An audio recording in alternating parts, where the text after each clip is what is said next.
Hai semuanya, aku Habibah Rahmahayati, NIM 05582938 dari Prodi Sistem Informasi, kelas Basis Data 251.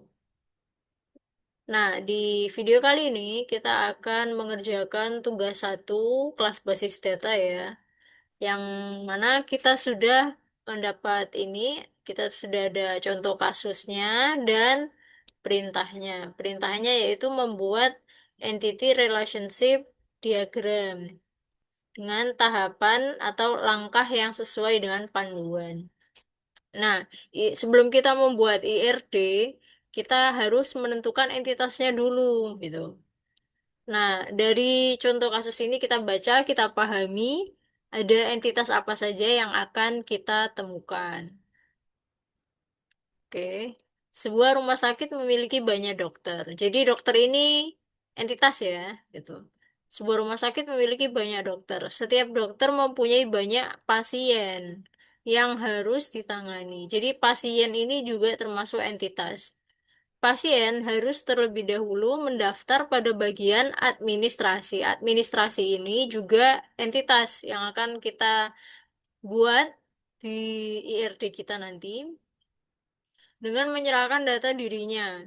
Pada data pasien yang telah terdaftar akan diserahkan kepada dokter untuk diperiksa. Pasien dapat diperiksa oleh beberapa dokter sesuai situasi dan kondisi pasien. Setelah pasien selesai diperiksa, dokter akan membuat resep obat dan diserahkan kepada pasien. Jadi di sini sudah ini ya, ada clue untuk relationnya ya di sini. Baiklah, kita langsung kerjakan saja IRD-nya. Di sini saya memakai YED Live. Ini YED Live. Karena kalau pakai aplikasinya, memori saya yang tidak muat. Sebentar.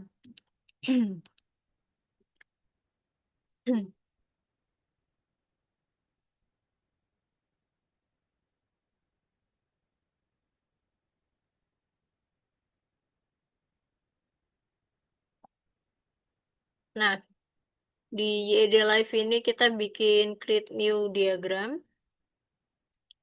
Kita kasih judul IRD Hospital. Rumah sakit ya. Oke. Nah, dalam pembuatan IRD ini berbeda dari flowchart karena punya ketentuan yang berbeda. Mana ya? Ah, nah, untuk entitasnya kita bikin pakai kotak. Ada 3 entitas tadi ya. Entitas yang pertama itu ada dokter, lalu ada pasien,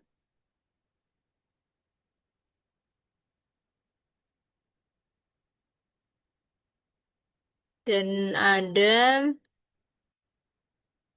administrasi.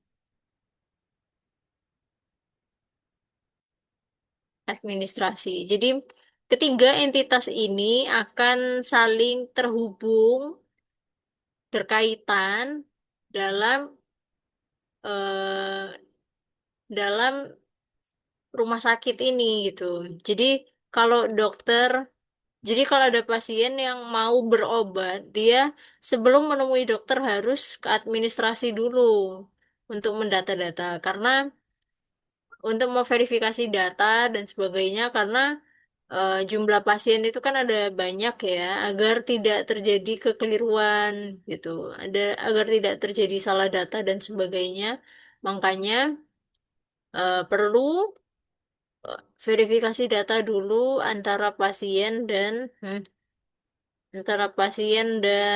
loh, antara pasien dan administrasi. Ini mereka saling terhubung ya kedua pihak ini.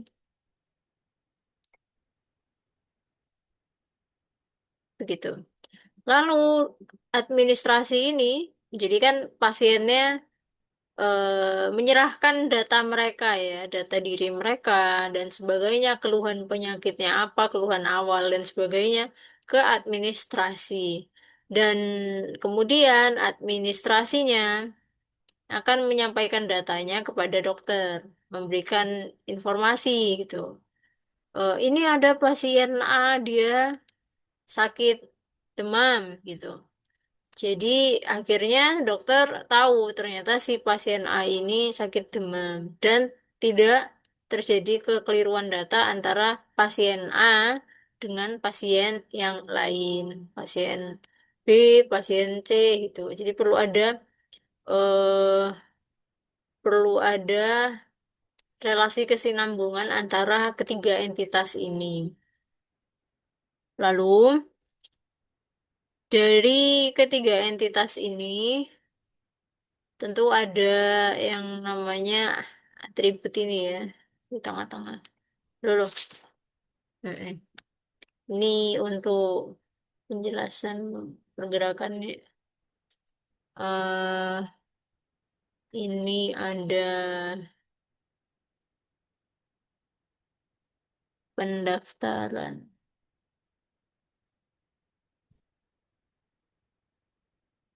Pasti pendaftaran.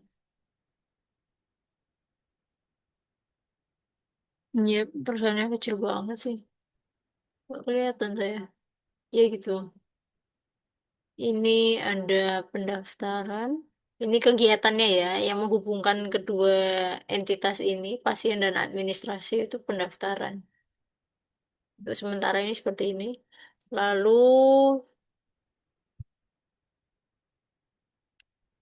di antara dokter dan administrasi itu verifikasi data. Verifikasi data.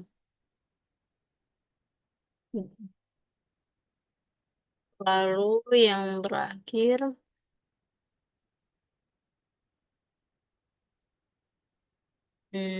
pengobatan.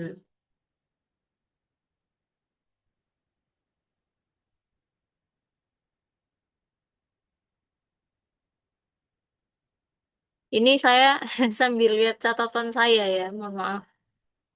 Catatan yang sudah saya buat, saya urat-arit di kertas lain. Gitu. Lalu, nah, dari ketiga entitas ini dan relasi apa dan kegiatan yang menghubungkan ketiganya ini, akhirnya kita tahu setiap entitas ini perlu beberapa kunci ya. Sebentar. Misalnya dari si pasien deh, loh, geser. Misalnya dari pasien. Pasien ini ada yang namanya ID pasien.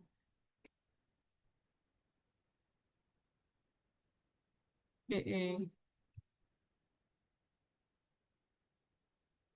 Lalu ada juga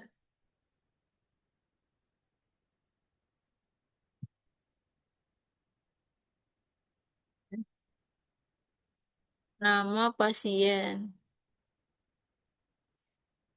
Berikut. Oh, Insya Allah. Berikut. Nama pasien. Alamat pasien.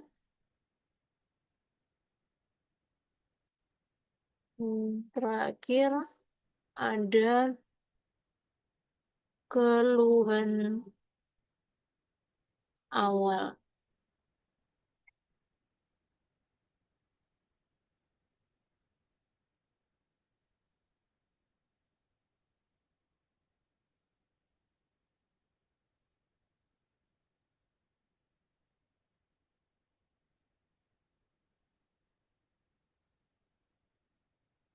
Ini ya.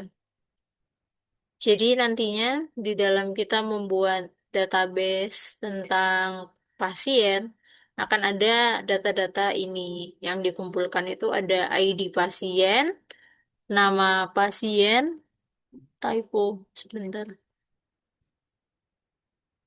Nama pasien, alamat pasien, juga ada keluhan awal, gitu kan. Nah, ID pasien ini adalah foreign key. Karena dia foreign key, saya kasih underline.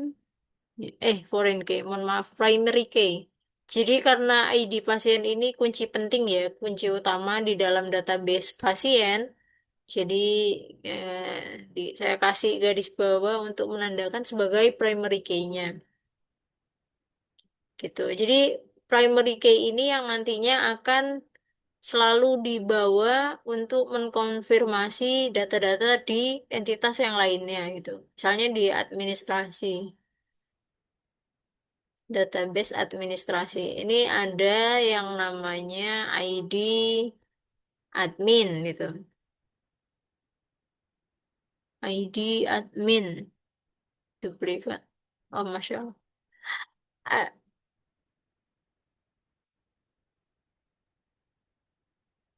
ID admin,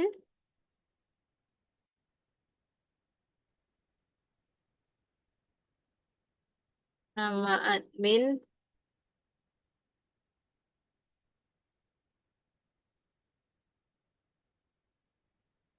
lalu misalnya ini ada jam jaga.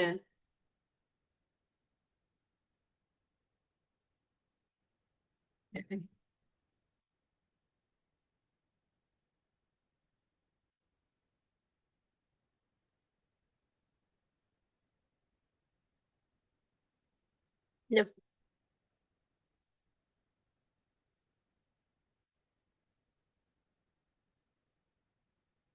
jam jaga. Oke. Jadi bisa dilihat ya dari sini. Semisal nih ada pasien, dia itu mau mendaftar ke administrasi untuk berobat. Akhirnya administrasinya nanya tuh ke pasiennya, eh, namanya siapa, ID-nya berapa, alamatnya di mana, keluhan awalnya apa. Sehingga antara pasien A, pasien B, pasien C tidak akan terjadi kekeliruan gitu. Lalu dari administrasi ini, admin akan punya yang namanya ID admin, nama admin, dan jam jaganya. Tujuannya apa? Agar entitas dokter bisa mengkonfirmasi, oh ini data pasien A yang sudah dikirim oleh admin A, misalnya begitu. Jadi tidak ada yang namanya kekeliruan data itu. Lalu dari dokter ini ada ID dokter, mm-mm,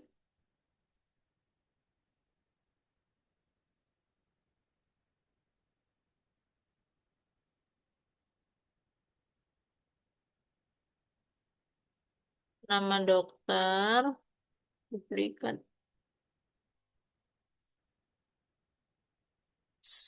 spesialisasi, mm-mm,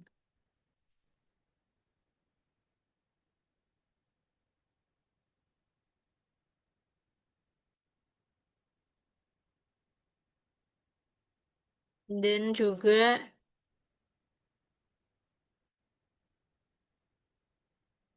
jam praktik.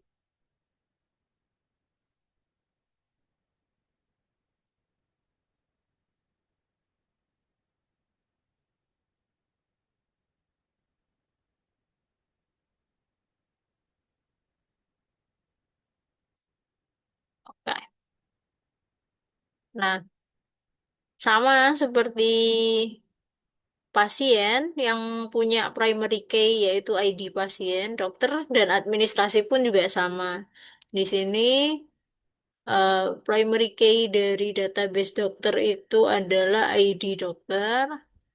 Lalu dari administrasi itu primary key-nya adalah administrasi. gitu. Jadi ini saya kasih underline ya, biar kelihatan mana yang eh primary key dan mana yang bukan. Nah, jadi karena si dokternya apa? Jadi karena hubungan antara dokter dan pasien ini itu konsepnya many to many, ya. Dokter ke pasien itu many to many karena pasien itu kan jumlahnya ada banyak dan setiap pasien itu bisa berobat ke lebih dari satu dokter itu. Jadi misalnya ada pasien A, dia itu sakit komplikasi misalnya dia ada diabetes, ada kolesterol, tensi dan sebagainya yang akhirnya dia itu diobati oleh lebih dari satu dokter itu bisa. Dan begitupun dokter. Dokternya di rumah sakit itu kan ada banyak, spesialisasinya juga beda-beda.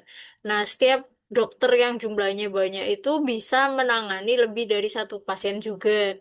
Jadi hubungan antara pasien dan dokter ini many to many ya, sama-sama banyak, dari banyak entitas ke banyak entitas itu. Jadi ini IRD-nya kurang lebih seperti ini. Lalu dari administrasi ke pasien itu eh sebentar. Saya buka catatan saya dulu. Nih.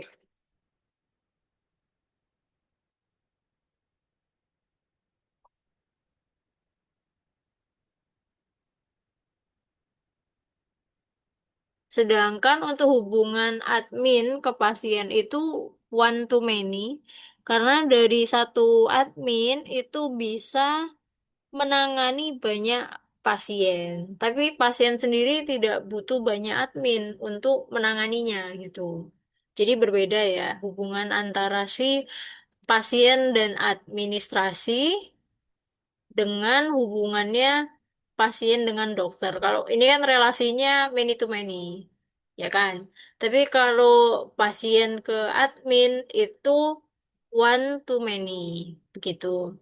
Adapun dokter dan administrasi ini juga sama, one to many juga, gitu. Jadi, eh, jadi kenapa sih kok dibuat begini? Karena semisal nih, ada rumah sakit, terus pasiennya itu tidak menyerahkan data dirinya ke administrasi itu. Dia langsung pergi menemui dokter yang dia inginkan gitu. Misalnya dia sakit gigi, terus dia langsung ucuk-ucuk pergi ke dokter gigi gitu.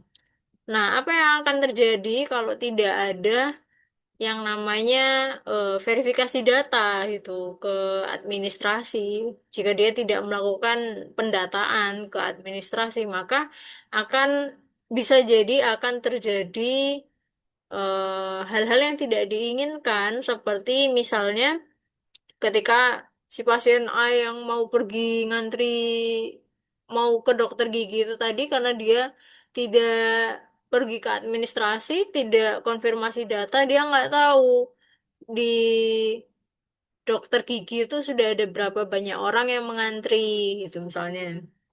Terus akhirnya dia datang marah-marah dan sebagainya, kok saya tidak dilayani begitu. Atau barangkali si A ini sudah masuk ke ruang dokter giginya, terus ternyata data data yang dimiliki oleh si pasiennya ini yang awalnya ya, misalnya dia hari pertama berobat itu diagnosanya misalnya giginya bolong gitu. Terus karena dia tidak punya data yang sudah terverifikasi, sudah tercatat ke administrasi, dia akhirnya dia ketukar datanya dia. Si pasien ini akhirnya datanya tertukar dengan pasien lain yang diagnosa awalnya itu giginya bolong, ternyata di diagnosa berikutnya ada eh, plak gigi atau misalnya harus cabut gigi gitu kan, beda kasus yang awalnya penanganannya harus ditambal giginya malah harus dicabut misalnya kayak gitu. Itu kan sesuatu yang sangat tidak diinginkan ya. Jadi maka dari itu di maka dari itu akhirnya dibuatlah kurang lebih diagram yang seperti ini ya, agar si pasien ini tidak langsung melakukan interaksi ke dokter gitu, agar tidak ada kesalahan data. Dan si administrasinya pun bisa menverifikasi kalau ternyata pasien ini itu sudah pernah berobat misalnya gitu, atau misal pun pasien baru juga, akhirnya ketika si pasien baru itu mau kontrol, mau berobat lagi, data-datanya tidak hilang dan rekam medisnya itu ada tercatat gitu.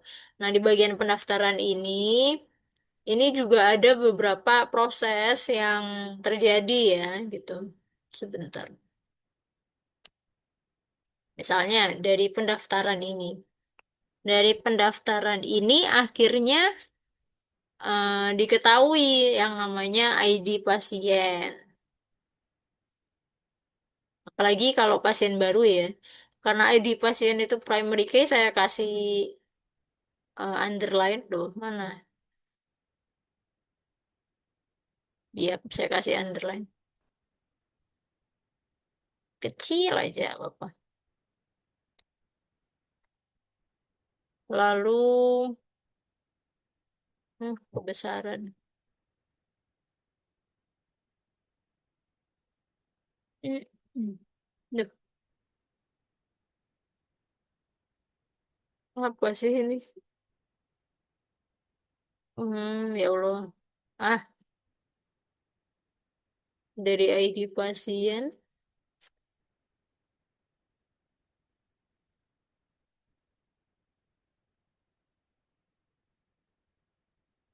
Nama. Habis itu.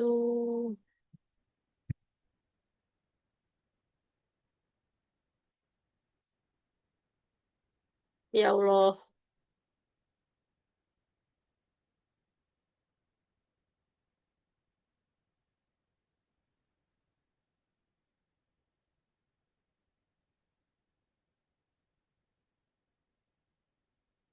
Nama.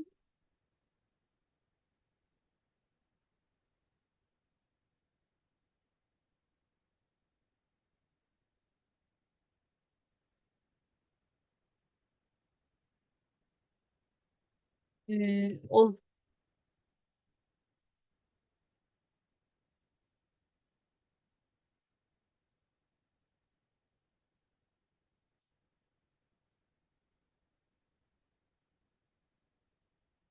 jangan di sini.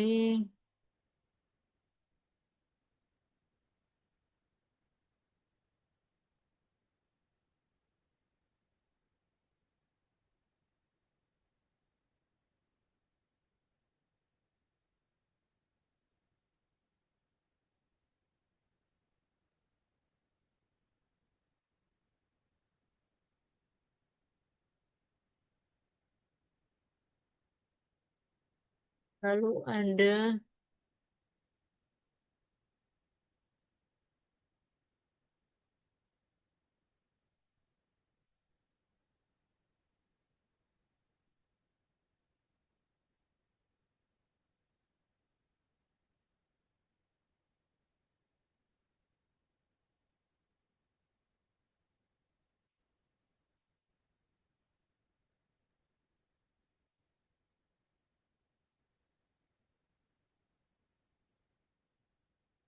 Masya Allah. Nomor antrian, asuransi, dan keluhan awal.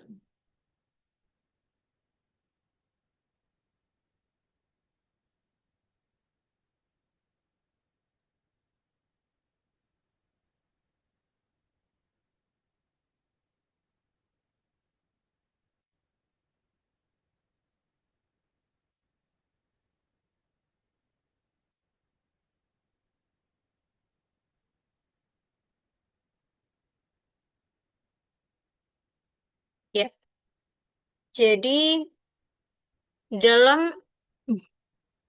di dalam database pasien dan administrasi admin itu terjadi sebuah interaksi ya, interaksi antar relasi atau atribut gitu.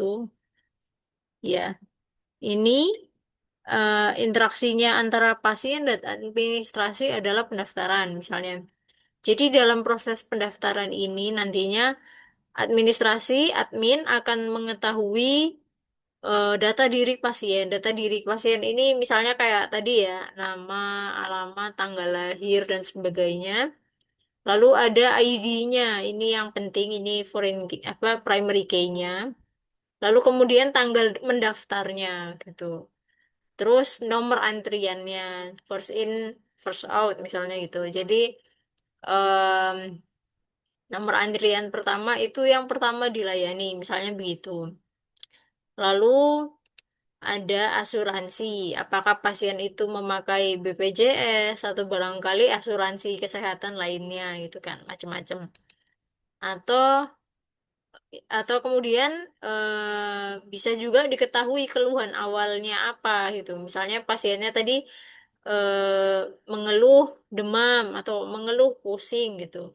Jadi dari tahap pendaftaran ini akhirnya admin dapat mengetahui, dapat mengidentifikasi bahwa ternyata pasien ini perlu dirujuk ke dokter apa, misalnya begitu. Karena keluhan awalnya itu misalnya tadi ya demam, akhirnya dia diajukan menuju poli umum gitu, dokter poli umum gitu.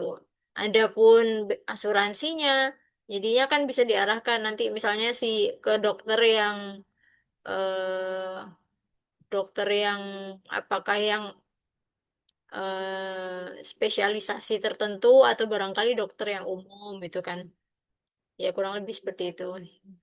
Lalu akhirnya karena ada nomor antrian, tanggal daftar, ID pasien, asuransi, dan keluhan awal, akhirnya admin dapat mengkonfirmasi pasien seperti apa yang akan dilayani oleh para dokter nanti, gitu. Nah, adapun di bagian administrasi dan dokter ini akan terjadi verifikasi data ya, pertukaran data. Data apa yang ditukar ya, datanya pasien itu tadi. Nah, dari sini akan ada beberapa relasi juga. Ini saya buat kecil lagi, kecil aja. Iya, benar. Ngek. Oh, agak oval ya harusnya ya. Iya, harusnya agak oval. Sebentar. Oh, verifikasi data ini harusnya ada ID pasien ya.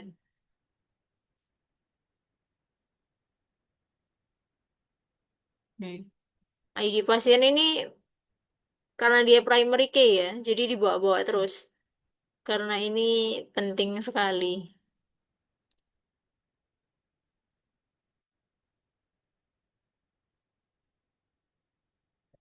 Sebentar kita revisi yang sini dulu.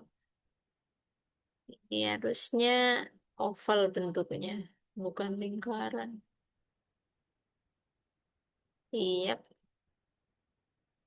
mm, nggak bisa disamain langsung tuh. Nanti aja deh.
Nah, jadi di bagian interaksi antara entitas dokter dan administrasi akan terjadi verifikasi data pasien. Verifikasi data pasien. Nah, dari verifikasi data ini akhirnya diketahui ID pasiennya itu berapa, lalu keluhan awalnya itu apa, dan akhirnya diketahui rekam medisnya seperti apa. Misalnya dia pasien yang sudah berobat beberapa kali. Jadi dia misalnya datang untuk kontrol itu. Karena ada rekam medis, akhirnya dari admin akan lebih mudah untuk mengarahkan pasien tersebut untuk pergi ke dokter apa. Misalnya kayak ada rekam medis dia penyakit dalam. Akhirnya karena keluhan awalnya kurang lebih sama seperti di rekam medisnya, admin akan memverifikasi data dan menyampaikan ke dokter spesialis penyakit dalam bahwa ada pasien yang membutuhkan bantuannya gitu, membutuhkan pengobatannya. Jadi akan lebih mudah dipahami ya. Ini kan ada ID pasiennya ya. Otomatis kan dari ID pasien ini kita bisa tahu, oh ini pasien A, namanya ini gitu misalnya. Namanya, umurnya, alamatnya gitu itu. Jadi ID itu primary key yang penting dalam relasi ketiga entitas ini. Adapun kemudian di bagian dokter dan pasien ini, mereka terhubung, mereka punya relationship yaitu pengobatan ya, berobat begitu. Nah, di sini yang menghubungkan mereka, interaksi mereka itu akan memberikan data yaitu ada yang namanya rekam medis. Duplikat. Ada juga yang namanya resep obat.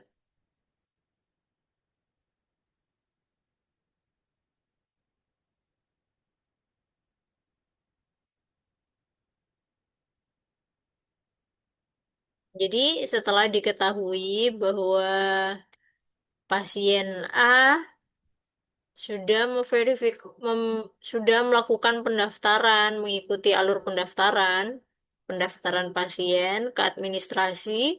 Akhirnya administrasi tahu pasien A ini tuh sakit ini, ini, lalu akhirnya diarahkan ke dokter spesialis yang mampu menanganinya, yang cocok untuk menangani keluhan tersebut.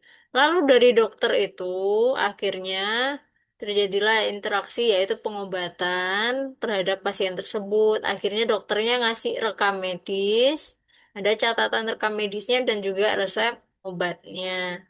Rekam medis ini nanti disimpan rumah sakit buat data si pasiennya. Kalau suatu hari nanti dia datang berobat lagi, maka pihak rumah sakit sudah tahu, oh ternyata pasien A ini punya riwayat penyakit seperti ini, seperti ini, seperti ini, gitu.